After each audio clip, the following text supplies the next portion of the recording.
అందరికీ నమస్కారం. అమ్మ మాట అమ్మాయి బాట ఛానల్కి స్వాగతం. కథ చెప్పుకుందామా? జ్ఞాని అజ్ఞాని.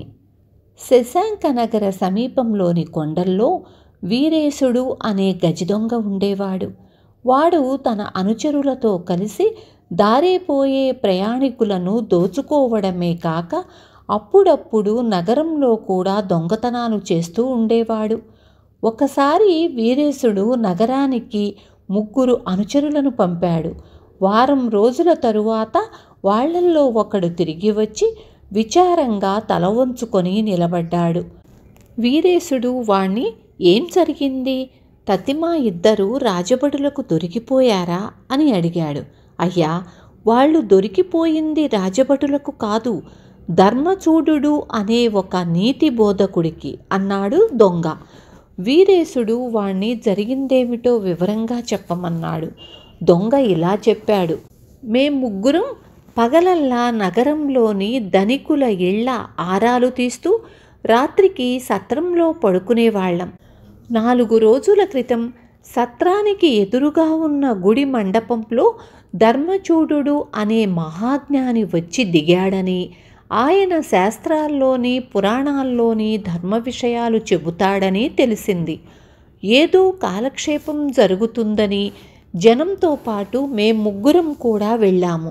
వరుసగా 2 రోజుల పాటు రాత్రిళ్ళు ఆయన ధర్మబోధలు వినగానే నాతోటి వాళ్లల్లో ఎక్కడలేని మార్పు వచ్చింది. దొంగతనాలు చేసి పాపం ఒడిగట్టుకోవడం ఎందుకంటూ వాళ్ళు ధర్మచూడుడి శిష్యుల్లో కలిసిపోయారు. ఆ మాటలు వింటూనే వీరేశుడు కోపంగా, మరి నీ సంగతేమిటి అన్నాడు.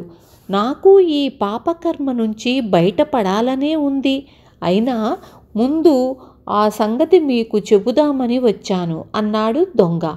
అలాగా అంటూ వీరేశుడు తల ఊపి, ఈ రాత్రికి నువ్విక్కడే ఉండు, నేను నగరం పోయి ఆ ధర్మచూడుడి సంగతేమిటో తేల్చి వస్తాను అన్నాడు.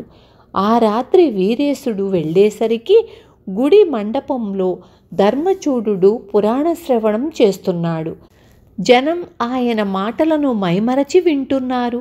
వాడు దగ్గరలో ఉన్న ఒక వృద్ధుణ్ణి పలకరించి, అయ్యా, చెప్పే మాటలు విని అందరూ ఇంతగా పరవశించిపోవడానికి కారణం ఏమిటి అని అడిగాడు. ఆయన మహాజ్ఞాని అన్నాడు వృద్ధుడు. ఒక్క మాటలో మహాజ్ఞాని అంటే సరిపోయిందా? దీని వెనుక ఏదో రహస్యం ఉండి ఉంటుంది అన్నాడు వీరేశుడు. వాడి అజ్ఞానం గ్రహించి వృద్ధుడు విసుగ్గా, ఆయన చేతిలో ఉన్న తాటాకు గ్రంథమే నువ్వనే రహస్యం అన్నాడు. వీరేశుడు ఆ తాటాకు గ్రంథం దొంగిలిస్తే ధర్మచూడు అజ్ఞాని అయిపోతాడని, తన 2 అనుచరులతో పాటు జనం కూడా అతడి మాటలు వినరని అనుకున్నాడు. వాడు ఆ రాత్రి తెల్లవారగట్ల ధర్మచూడుడి ఇంటి నుంచి తాళపత్ర గ్రంథాన్ని దొంగిలించి తన గుహకు వెళ్ళిపోయి వారం రోజుల తరువాత ఒక రాత్రి వేళ గుడి మండపం దగ్గరకు వచ్చాడు. ధర్మచూడు చేతిలో ఏ గ్రంథమూ లేకుండానే ధర్మబోధ చేస్తున్నాడు.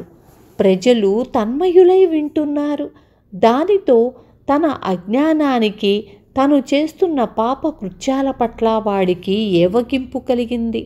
వాడు జనం మధ్య నుంచి నడుచుకుంటూ పోయి ధర్మచూడుడికి సాష్టాంగపడ్డాడు. విన్నారు కదా జ్ఞాని అజ్ఞాని అంటే.